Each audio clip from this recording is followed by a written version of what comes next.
cuts mid-2024. So cuts to the interest rates, etc. So are they going to have to stimulate an economy they've hamstrung? It's it seems like a yo-yo. We're riding a financial yo-yo, and that's not fun. So there's lots to get to. Let's get to it first. Jennifer says, I feel like I just witnessed a lynching. This is about the young Dundas Square thing. This is going back a few days. So this tweet is from December 14th. Today's the 16th. And she says, I feel like I just witnessed a lynching. Toronto City Council decided tonight to remove Henry Dundas's name from 4 locations in the city, starting with Young Dundas Square. 2 subway stations with the name Dundas and a library will soon follow. Renaming all of Dundas Street is on hold for now. Mayor Olivia Chow rushed the motions onto today's agenda without notice and contrary to council procedures, taking everyone except the insiders by surprise. The low point of debate occurred when Mayor Chow uttered shockingly offensive lies about Henry Dundas, which appeared to have the desired effect. She was the last to speak. She accused Henry Dundas of promoting a plan to take African children to Europe and the U.S., where they would be bred to produce more slaves for plantations. It was la land stuff. Another low point was when Councillor Mike Cole, sorry, I got that wrong, accused Henry Dundas of being Prime Minister's henchman who forced Haitians to pay reparations to slave owners for the loss of their slaves. I was speechless. It was the French who required reparations from Haitians, and they made their demands 14 years after Henry Dundas died. After Chow and Cole spoke, Councillors who moments earlier had spoken against the motion lost their nerve and reversed themselves going into today's vote. We had 50% support on council and believed it could go either way. The final vote was 17-4 in favor of renaming.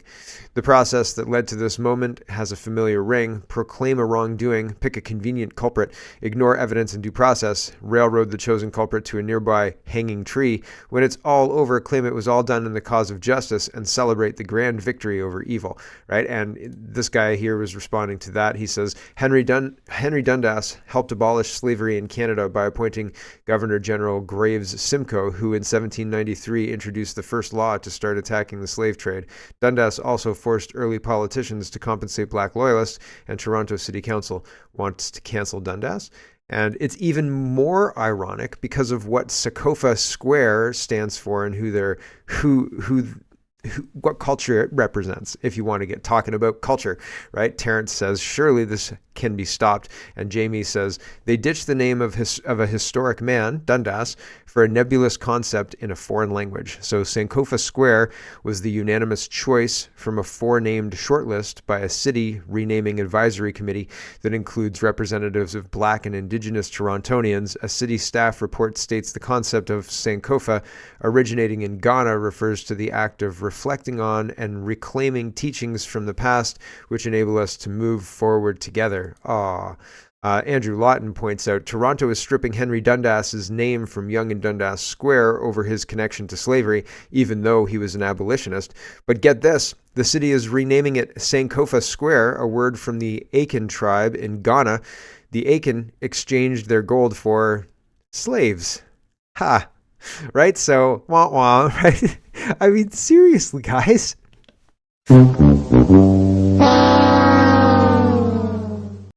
We don't like Henry Dundas's name for his connection to slavery, but ignore this connection to slavery for the new thing. Moving on, which is just incredible. Oh, unbelievable. Comrade Common Sense, talking about the statue now, says, it sounds like Canadian Christians want their own 55-foot statue of Jesus. The precedent has been set. Now it's time to get to work. And I thought that was hilarious. And then people started talking about how in India, they already have 50-foot statues of Jesus. Jesus statue sends his blessings from India. So there are multiple of these. But one of the things that I'll caveat this with is that culturally, we don't drive around with statues of our gods. We have churches, and churches are meant to bring in, community and all the rest, bring in people. But this is not something that you would just walk around and see in Canada, whereas in India you do. And so that's culturally very, very drastically different. And I don't think that the 55-foot statue should stand. I don't think that because it's on private property that it should be allowed and nobody should question it. I'm sure it violates some kind of bylaw or something. There's some reason that 55-foot statue is probably violating something somewhere. But I just think culturally, it's a shift. And somebody said it's not the four olds. Somebody was commenting on Canada Poly yesterday. Said it's not the removal of the four olds. If it was removal of the four olds, they wouldn't allow the Hindu stuff either. It would all be crushed. And I just think it's a transitional phase, because like if you try and go to nothing, then the people who are currently invested in the current system are going to have a hard time. But now you've got an enemy. You've got a competing group. And because of the competing group and the different culture, now you've got one group that's the, let's just call them old stock Canadians. And then you've got a new group coming in, and the new group is trying to assert itself. And the old stock Canadians are articulating their displeasure at what's going on and trying to make a change to 1 million people coming in and the rest of the economic disasters that's causing, economic, right? But then you start bringing in the cultural stuff and people are saying, hey, hold on, stop it. And I mean, we have anti-white legislation coming out talking about how they want to elevate Black people and LGBT people. And that's counter to how most of us grew up. Most people who are 40 grew up in the 80s. We were all supposed to be equal, judged on the content of our character in the grand tradition of Martin Luther King Jr., I think. And so it's very jarring to have people who have different skin color get double the funding for the same job just because they have different skin color, just because they're new Canadians or whatever it is. And so culturally, we're seeing a shift that is anti-white. And I think culturally, I think it still could work for the four olds, but I get the person's point. It could just be an anti-white thing. And here is IBM. This is, what's this guy's name? James O'Keefe. And he's OMG Media. And he is saying IBM is super anti-white, and they even have 10 commandments. This is DEI stuff. But I think that it's, when you're dealing with something the size of the culture that we're talking about, Western culture, you need something to destabilize it before you can replace it or remove it and add your own. And if the one culture's toppled, the new culture that's coming in isn't as ensconced, isn't as the roots aren't as deep, so it's easier to get rid of that after you're done using them to destabilize the first culture. That's what I was trying to say earlier. And so is this for olds? Is this just anti-white? I don't know. I'm not sure. But this is what IBM's doing, and I think this is wild stuff. Here's James O'Keefe. We've just received another... Oh, it's too fast. It's too fast. Hold on a second. Jeepers creepers. I listen to everything so fast. I get bored. It takes so long for people to say what they have to say. I can't watch my show unless it's in 2 times speed. Here's James O'Keefe. We've just received another internal document from within IBM's subsidiary Red Hat from another brave whistleblower inside the company. You're not going to believe this. We've been reporting all week on IBM and Red Hat's discriminatory hiring practices, and it just keeps getting worse. Apparently, back in 2020, Red Hat had an allyship program within the company asking employees to follow certain commandments. So they've turned this DEI thing into some type of religion. Now, I'm going to read from this slide here. This is given to us by an insider inside IBM. Quote, "Your allyship commitment accepts these fundamental truths." The document reads, listing 10 commandments employees must adhere to. If they don't follow the commandments, we have to take former CEO Paul Cormier, who's currently the chairman, at his word. Those employees will no longer be working at Red Hat. I could name multiple leaders over the last year plus that were held accountable to the point that they're no longer here at Red Hat because they weren't willing to live up to the standards that we set in this space. Here's an example of some of the commandments. Never question the reality of our Black friends and colleagues. And your allyship understands only white people are racist, knows the Black community owes us nothing in this work, is never rooted in white saviorism, and does not seek recognition or praise for a job well done. One of the biggest complaints about DEI is that it borders on a new religion. Now, it's hard to deny there's an underlying religious aspect of DEI when it's literally called the 10 Commandments. This story has hit an unprecedented nerve inside of corporate America, with hundreds, perhaps even thousands of DMs to OMG from within companies all over the place saying they've experienced crazy stuff like this. We'll stay on top of it. It's, of course, a full-time job merely responding to all the messages. So that's pretty wild stuff, really, right? Like when you're talking about having companies engaging in, you must take this fundamental truth. And if you don't take this fundamental truth, you lose your job. That's wild. I was at a school play for Christmas, a Christmas concert thing. And at the beginning of the Christmas concert, they did the land acknowledgement. And one of the things in the land acknowledgement, they used to be different.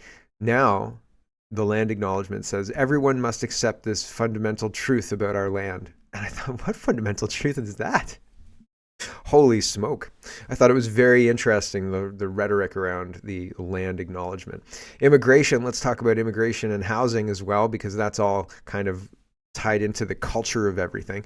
And No says, Feds say immigrants needed to build homes, but only 1.6% of immigrants have the skills. Quote, the recent data underscores the issue that we've highlighted. There are not enough immigrants coming in who are skilled or trained to work in construction. We're not bringing enough construction workers to build the homes we need to house the immigrants we're bringing in for other jobs. So we need to bring in more construction workers. The construction workers in the East are used to, a lot of the time, different working conditions. They make scaffolding out of bamboo. If you've never Googled scaffolding out of bamboo, it's wild to watch them do it. It's just so crazy because they're using like very, very flexible bamboo, and they're just pulling really long bamboo poles off of a truck, I think it was. I don't think they had a crane. They were just grabbing it off a truck, and they were like weaving it almost. And they had guys up on the bamboo scaffold as they were building it to, like, you know, stabilize it and tie it off and stuff. And I thought, holy smokeronies, that's wild. But it's interesting. It's been a few years since I've watched it, so how they get it off the truck is very muddy in my head. But fundamentally, building things in Canada is different sometimes than building things in different places in the world. And so importing people with those skills, because we refuse to set our immigration levels down to what we can actually house, that's not a plan. I don't understand how we can look at this and say building houses, and even if we expand as much as they say we're going to expand, building houses to the degree of 4 houses to every 10 we need is not a plan to deal with the problem. It's a plan to just shut the population up about the problem. It's wild. It's incredible to watch because it's not close to a plan. Here's a wild news story as well. This is from this morning, or no, I guess it's from yesterday, 7:30 p.m., December 15th. Wab Canoe is offering Manitoba as a place for refugees and the people fleeing the Gaza conflict in a letter to Trudeau. So you want to come to Manitoba? Come on to Manitoba, you Gazans, you. I don't think that's going to solve the problem. Relocating that population is not going to fix it. Gript, which is the Ireland media, says Neil Richmond says that a referendum to redefine family will make it easier for refugees to bring relatives to Ireland via family reunification. But in 2017, Fine Gael said it would have significant and unquantifiable impacts on society. Here's what they're talking about. The reason I'm showing this to you is because this is how they muddy language to make it easier for lots and lots of people to come into the country. Ireland is a little bit ahead of Canada, I guess, with the immigration and things culturally that are destroying their country, and a little bit ahead, not much though. Here it is. The vote, which will be held on March 8th, 2024, seeks to modify Article 41 of the Irish Constitution to say that family is based not merely on the institution of marriage, but on marriage or other durable relationships, which is, of course, about as clear as mud. What exactly a durable relationship could mean is anyone's guess. I had a durable relationship with my goldfish when I was 8, but I'm not sure that we were considered a family in the eyes of the law. Regardless, the point is this seems like an issue which is very far from the topic of immigration, and yet, according to Fine Gael, Minister of State Neil Richmond, the two issues may soon be closely connected. Speaking on Virgin Media's Tonight Show last week, Richmond asserted that the proposed constitutional change, if passed, would not only provide the Constitution with modern time vernacular, but would have serious consequences regarding immigration. Quote, it has serious consequences, particularly when we think of immigration law and proving that someone is a family member or family reunification, he said. This would allow that to be accommodated as well. When asked by the host if this was because the new definition of family would be based merely on the loose description of durable relationship, the minister replied, yes, absolutely. So that's not great. And the way they muddy down that language, and all of a sudden, all of these people are my family. Why? Because we have durable relationships. Very durable, right? So they can come to Canada. Justin Trudeau's asked, are you going to reduce immigration at all, considering we can't house all these people? And he says, do you know how important immigration is to the economy of this country? And if we turn off immigration right now, it will expose how fragile the Canadian economy is. Huh? Do you understand that? No? Next question. Here's Justin Trudeau. CMHC also says they expect a continued slowdown in housing starts starting and moving into 2024. So with that in mind, is your government willing to make cuts to any stream of immigration to soften demand for housing? I think one of the most important things that we need to understand is that immigration is a source of opportunity, of growth, of economic advantage for Canada. But it's also important to make sure that, as we always have, we're doing it responsibly and at a pace that our cities, our municipalities, even our rural regions can absorb. And that's why we're constantly looking at some of the challenges that have been faced.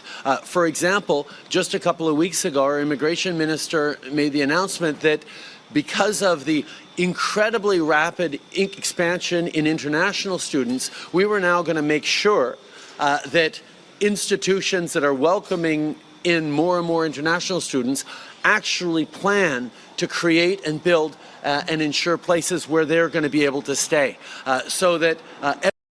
Here's a CTV News article where they're using ice huts for homeless people who can't find housing in Canada. Ice huts. So is that a plan? Are you serious? Honestly, these people are just unbelievable. It makes me very, very angry. Makes me very, very angry indeed. While Trudeau is ignoring reality, CTV News is reporting Canadian cities report rise in homelessness and in tent fires as winter sets in. Yeah, and CTV News again. This is from Halifax. Cities across Canada are reporting a rise in fires, sometimes deadly, in tents and other shelters used by unhoused people. I wonder how come they're using the term unhoused people rather than homeless people.